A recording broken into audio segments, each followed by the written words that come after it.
성경은 이 타락한 세상 속에서 이 하나님이 구원의 역사를 어떻게 이루시는지를 보여주는 이야기로 구성되어 있습니다.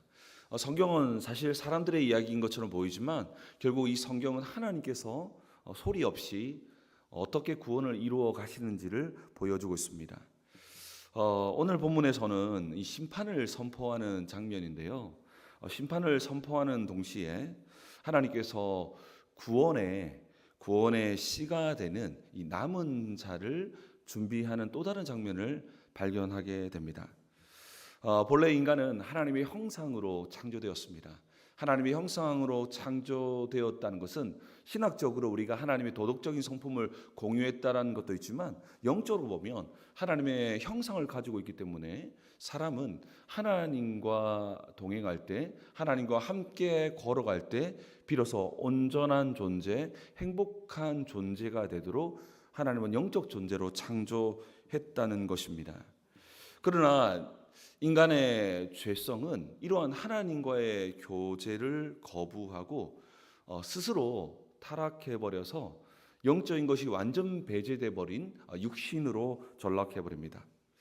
그 결과 육신으로 전락해버린 결과가 온 땅 가운데에 죄악이 관영하며 폭력과 압제 속에 가난한 자들은 너무나 어려움을 당하고 몇몇 사람이 강한 자가 온 땅을 지배하는 구조가 되어졌다는 것입니다.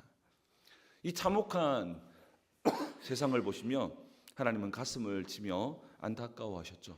하나님께서는 이 땅을 창조하시면서 그냥 사람을 만들어 놓고 그냥 구경하기 위해서 이 땅을 창조한 것이 아니라 하나님은 이 땅을 창조하시고 아담과 하와를 이 땅을 세우셔서 이 세상 가운데에 하나님의 것으로 충만케 하기 위해서 이 세상을 창조하신 거예요.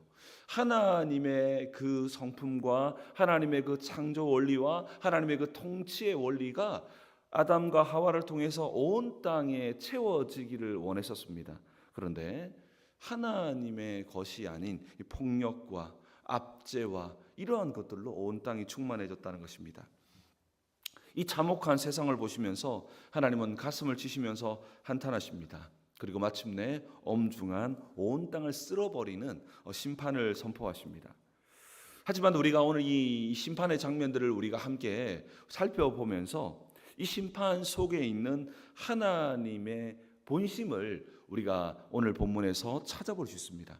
여러분, 이것은 굉장히 중요한 의미가 무엇이냐면 때로는 우리가 죄악을 범했을 때, 때로는 우리가 너무나 잘못된 길을 걸어갔었을 때 하나님의 징계 또한 하나님께서 주시는 어려움이 올 수 있습니다.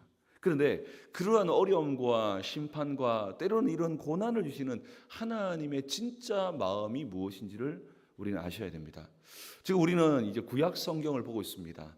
구약 성경을 보면 때로는 하나님께서 무자비하게 심판하시고 때로는 무자비하게 전쟁을 통해서 이렇게 하는 장면들이 등장합니다. 그 모든 장면들을 해석하는 하나님의 본심이 무엇인지가 오늘 본문에 나와 있습니다. 하나님께서는 이 심판 중에서도 은밀하게 구원의 씨앗을 준비하시면서 하나님의 진짜 의도가 무엇인지를 드러내십니다. 그것은 바로 노아에게 은혜를 베풀어서 새로운 시작을 준비한 것이었죠. 사람들의 눈에 볼 때는 심판이 엄청나게 크게 임했다라고 보이지만 하나님의 진짜 스토리는 바로 노아라고 하는 남은 자를 준비해서 새로운 시작을 준비하는 것이었습니다. 이를 통해서 심판의 진짜 목적은 파괴가 아니라 하나님의 분노가 아니라 구원의 역사를 준비하는 사랑의 새로운 시작이 목적이었다는 것입니다. 그래서 우리는 이 심판의 중대한 이 앞에서 우리는 하나님께서 분노하시는 장면뿐 아니라 그 뒤에 숨어 있는, 어쩌면 그 분노도 인간을 위해서 분노하시는 장면일 수 있습니다. 그 뒤에 숨어 있는 진정한 하나님의 마음이 무엇인지를 한번 살펴보았으면 좋겠습니다.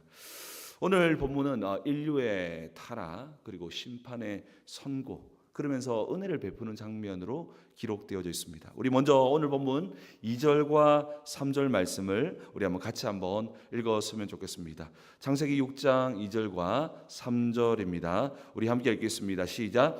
하나님의 아들들이 사람의 딸들의 아름다움을 보고 자기들이 좋아하는 모든 여자를 아내로 삼는지라. 여호와께서 이르시되 나의 영이 영원히 사람과 함께하지 아니하리니 이는 그들이 육신이 됨이라. 그러나 그들의 날이 120년이 되리라 하시니라. 아멘. 하나님께서 인간의 이 타락을 보시면서 결국 이 땅 가운데 생명을 완전히 이제 줄여버리는, 이제 뭐 1000년 가까이 살았었는데 120년 정도로 줄여버리는 또 심판이 임하게 됩니다. 이 오늘 본문에 보면 이 참 우리가 꼭 기억해야 될 단어가 있는데, 이 하나님의 아들들과 사람의 딸들, 이러한 문구를 가지고 이단들이 뭐 너무 과도한 해석을 해서 사람들을 미혹하기도 합니다.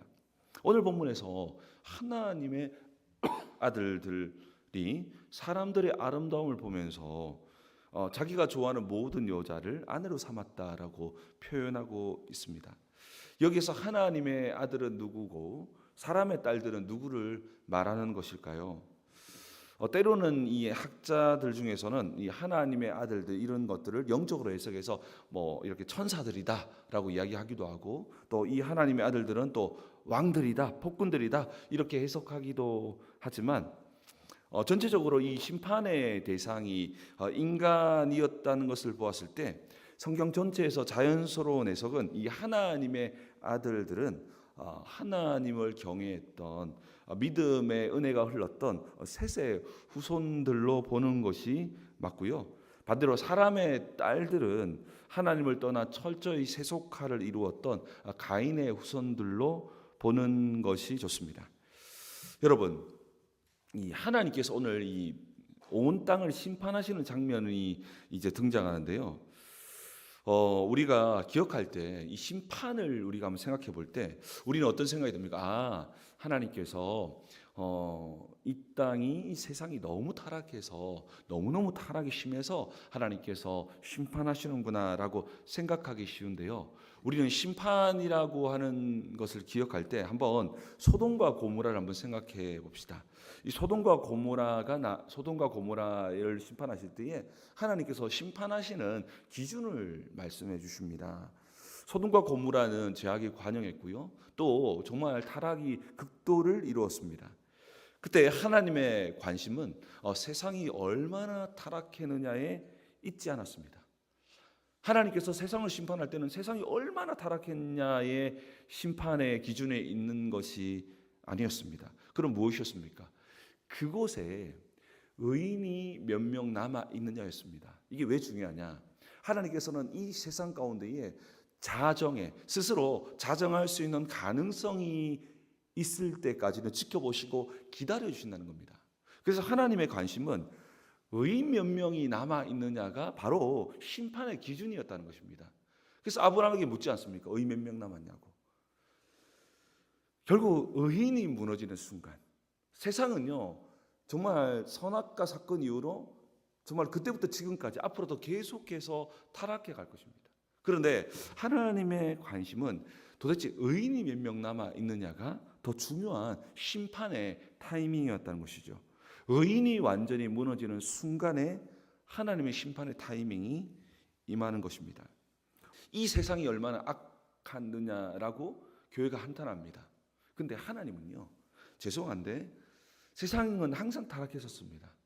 하나님이 바라보는 것은 이 땅의 교회가, 이 땅의 성도가, 또 이 땅의 모든 종교 지도자들이 얼마나 타락했느냐가 훨씬 더 중요했다는 것입니다. 오늘 본문은 그 뼈아픈 현실을 이야기해 줍니다. 무슨 이야기입니까? 하나님의 아들들이, 그러니까 셋의 후손들, 이 땅을 자정시켜야 할 이 셋의 후손들이 무너졌다라는 이야기를 강조하고 있는 것입니다. 그들조차도 눈에 보이는 아름다움과 육신의 정욕을 따라서 가인의 후손들의 문화 속에 완전히 섞여버린 것입니다. 세상을 변화시킬 영적인 자정력을 잃어버린 것입니다. 저는 사실 이제 우리 늘사랑교회 부임해서 정말 감사했던 것 중에 하나가 정말 우리 교회는 이 장로님들이 우뚝 서 있더라고요. 저는 사실 그게 굉장히 큰 힘이었다고 생각합니다. 그래도 흔들리지 않고 하나 되어 있는 장로님들의 모습을 보면서 아 그래 우리 늘사랑교회는 정말 남은 자가 많이 있구나라는 생각을 저는 개인적으로 정말 많이 했습니다. 결국 하나님께서는 무엇을 보시냐면 아 세상이 얼마나 타락했냐, 아유 안 되겠다라고 하면서 손가락질하는 것이 문제가 아니라 정말 교회가 깨어 있느냐, 정말 우리 늘사랑교회는 기도하는 사람 몇 사람 남아 있느냐, 우리 늘사랑교회 정말 여호와의 말씀에 순종하기 위해서 정말 애쓰고 나아가는 사람 몇 사람이 남아 있느냐에 따라서 하나님의 그 은혜가 임하는 정도가 다르다는 것입니다.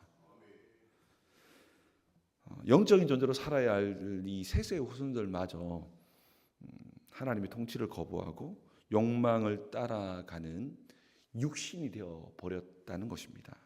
그것이 아주 하나님 마음에 좀 가슴 아픈 일이었다는 것입니다. 그러면서 오늘 4절을 보니까 네피림이 등장합니다. 네피림. 또 네피림은 어떤 사람들이었을까요? 어원을 보면 히브리 어원을 보면 위에서 떨어져서 남을 덮쳤다라고 이런 의미인데요. 자꾸만 이런 어려운 이런 단어들이 등장하니까 자꾸만 이걸 영예로 풀어가지고 막 수많은 이단들이 막 이렇게 너무 혼란하게 만들었는데요. 이거는 이 이야기는 그냥 힘과 폭력으로 다른 사람을 무자비하게 짓밟는 자들을 말했습니다. 경건해야 할 셋의 후손과 세속적인 가인의 후손들이 섞여 버리니까 그 세상은 진짜 힘과 정말 폭력이 난무하는 정말 약육강식의 그냥 마치 야생과 같은 그런 세상이 펼쳐졌다는 것입니다. 그래서 사람들이 이를 향해서 명성 있는 용사라고 불렀던 것입니다.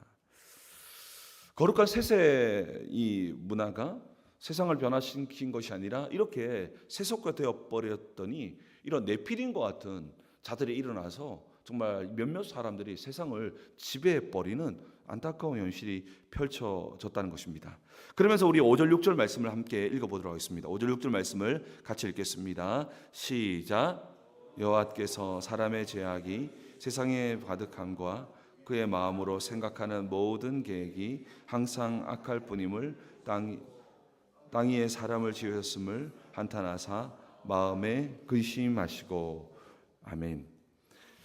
정말 이제 회복할 수 없는 이제 마음의 완전한 타락까지 임했고 하나님은 이 모습을 보면서 한탄했다. 이것을 보고 하나님께서 이 인간을 만드신 것을 보고 후회했다. 이런 표현들보다 내가 인간을 창조한 것을 실패로 인정했다. 이런 것보다 죄로 망가진 세상을 보면서 하나님이 아파하셨고 그 아파하시는 것 중에 하나는 의인들마저도 깨어져 버리고 무너져 있는 그 세상을 한탄해 하셨다라고 보면 됩니다. 그러면서 7절을 보니까 하나님께서 이제 심판을 선포하십니다. 이르시되 내가 창조한 사람을 내가 지면에서 쓸어버리되 사람으로부터 가축과 기는 것과 공중의 새까지 그리하리니 이는 내가 그것을 지었음을 한탄함이니라 하시니라. 스스로 회복할 능력을 잃어버렸던 세상을 완전히 심판하시겠다고 말합니다. 이 심판은 단순히 파괴하겠다라는 측면들보다 타락한 세상을 허물고 거룩한 질서를 세우는 재창조를 준비하시는 하나님의 모습입니다. 그러면서 이 모든 세상의 타락과 이 모든 것을 고발하시고 또 보여주시면서 그 어떤 인간들도 변명하지 못하도록 드러내시면서 하나님의 속마음, 그러니까 하나님께서 정말 여러분 정말 노아의 이 심판은 여러분 아시다시피 얼마나 무시무시합니까? 정말 온 땅을 정말 물로 휩쓸어 버리는 그런 무시무시한 그런 심판이지만 그 심판을 선포하시는 장면에서 하나님의 정말 마음이 드러났는데요. 그 마음이 바로 8절에 숨겨져 있습니다. 우리 8절 말씀을 함께 읽겠습니다. 시작. 노아는 여호와께 은혜를 입었더라. 아멘. 여기 그러나는 이렇게 문맥상으로 이렇게 들어간 단어고요. 원래 원어에는 없습니다. 그냥 바로 노아입니다. 정말 이 무서운 심판이 이제 선언되고 나서 다 쓸어버리겠다. 그 다음에 등장시켰던 단어가 노아는 여호와께 은혜를 입었더라라고 하면서 노아를 등장시킵니다. 온 세상이 이렇게 멸망으로 질주하고 있을 때 하나님은 한 사람을, 한 가정을 준비하십니다. 그게 누구냐면 바로 노아였습니다. 여기서 우리는 아주 중요한 이 하나님의 마음이 드러나는 장면을 보게 되는데요. 여러분, 이 노아에게 은혜를 주셨다. 그러니까 노아가 정말 그래도 나름대로 완벽한 삶을 살았다가 아니라 노아의 가정도 정말 그 가인의 문화 속에서 흡수될 수밖에 없었고 흡수될 것이었는데 하나님께서 노아에게 특별한 은혜를 부어주셔서 그들의 문화 속에 들어가지 않게 지켜주었다는 것입니다.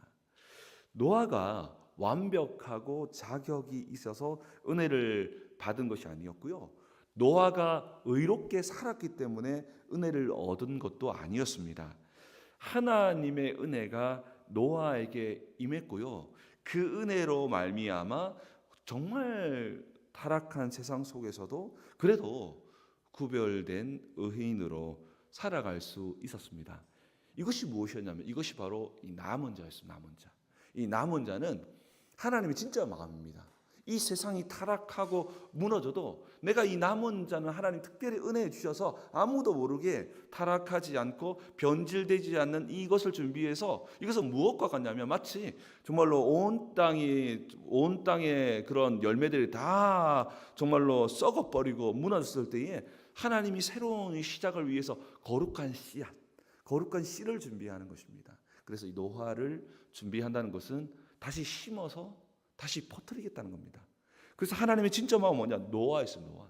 이 땅이 더 이상 자정 능력을 잃어버렸으니까 이 땅의 모든 것을 다시 이렇게 심판해 버리고 새로운 시작을 위해서 이 땅을 새롭게 하시기 위해서 노아를 준비하셨다는 것입니다. 이것은 노아가 위대해서가 아니라 하나님의 진짜 마음이 그 속에 숨겨져 있다는 것입니다. 우리는 오늘 본문을 통해서 분명한 사실을 깨닫습니다. 하나님께서 정말 심판하시는 이유는 이 땅을 새롭게 하기 위한 또 새로운 시작을 하기 위한 하나님의 은혜라는 것입니다. 하나님께서는 이 정말 심판의 벼랑 끝에서 하나님은 구원의 방주를 통해서 야곱의 가족들을 통해서 새로운 시작을 준비하시는 것입니다. 세상은 제약이 가득 차고 절망적일 때 다 끝났다라고 하지만 하나님의 본심은 다시 살려내는 구원입니다. 여러분, 예레미야 애가는 그 정말 애가 슬픈 노래인데 이 예루살렘이 또 이스라엘이 멸망당했을 때에 노래로 불렀던 것인데 그때에 어떤 노래를 부르냐면 예레미야가 이렇게 말씀합니다. 예레미야 애가 3장 33절에 주께서 인생으로 고생하게 하시며 근심하게 하심은 본심이 아니시로다.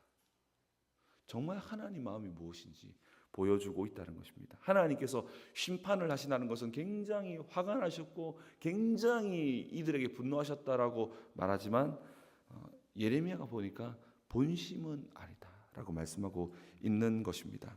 하나님께서 우리를 향한 진짜 마음은 바로 살리는 것입니다. 그래서 하나님께서는 정말로 이 어려운 시대 가운데서도 하나님 은혜 부어주셔서 남은 자를 통해서 새로운 시작을 하기를 원하신다는 것입니다. 이것이 정말 주님의 진짜 마음이라면 우리 역시 이 시대 속에서 야 세상이 얼마나 저렇게 타락했을까라고 우리가 손가락질하면서 야 저것 봐라라고 할 부분이 아니라 우리는 어떠냐는 겁니다. 우리가 이 세상을 살리는 가장 강력한 힘은 우리 스스로가 하나님께 은혜를 받은 그것을 기억하며 그 은혜 속에서 우리가 이 시대 속에서 의인이 됨으로써 하나님은 우리가 이 시대에 남은 자가 되길 원하시고 또 남은 자로 세웠음을 믿으시기 바랍니다. 또한 우리가 정말로 정말 왜 저분은 이렇게밖에 하지 못할까, 왜 이 성도님은 이렇게밖에 하지 못할까라고 생각할 수도 있겠지만 그보다 더 중요한 것은 우리 늘사랑교회에 의인이 더 많이 남아있다면 하나님께서 이 의인들을 통해서 더 놀라운 부흥의 역사를 이루실 줄 믿으시기 바랍니다. 여러분 정말 그렇습니다. 하나님은 무엇을 보시냐면 의인이 몇 명 남아있느냐를 보신다는 것입니다. 그렇기에 우리 늘사랑교회 가운데서도 정말 기도하는 몇 사람이 남아있느냐, 정말로 이 세상의 그 흐름 속에서도 끝까지 주의 말씀을 따라서 살아가기를 애쓰는 사람이 몇 명 남아있느냐를 보시고 하나님은 그 사람을 통해서 새로운 역사가 시작됨을 믿으시기 바랍니다. 우리 모두가 그러한 사람으로 세워짐을 통해서 우리 모두가 이 땅을 살리는, 또 이 땅 가운데 부흥의 불씨가 되기를 주의 이름으로 축복합니다. 우리 함께 기도하기를 원합니다. 우리 기도할 때 오늘 하나님께서 심판을 선포하심에도 불구하고 하나님의 본심은 은혜 주셔서 의인을 세워서 의인으로 말미암아 이 땅을 새롭게 하는 것이 하나님의 본심이었습니다. 우리 정말 기도할 때 하나님께서는 이 땅의 타락을 안타까워하는 것이 아니라 이 땅의 교회의 타락과 이 땅의 영적 지도자의 타락들과 이 땅의 많은 믿음의 직분자들의 타락을 더 가슴 아파한다는 사실을 기억했으면 좋겠습니다. 우리 정말 기도할 때 하나님 아버지, 내가 정말로 이 땅 가운데 끝까지 변하지 않는 의인으로 서기를 원하오니 주님 내게 은혜를 부어주셔서 주님 부름받는 그 전날까지 정말로 충성하고 정말로 주님께 순종하는 거룩한 삶을 살 수 있도록 주여 내게 은혜를 부어주시고 주여 내게 은혜를 부으셔서 이 땅에 남은 자로 살아가는 우리의 인생 되게 도와달라고 역사해달라고 우리 다 함께 주여 한번 부르신 후에 기도합니다. 기도하겠습니다.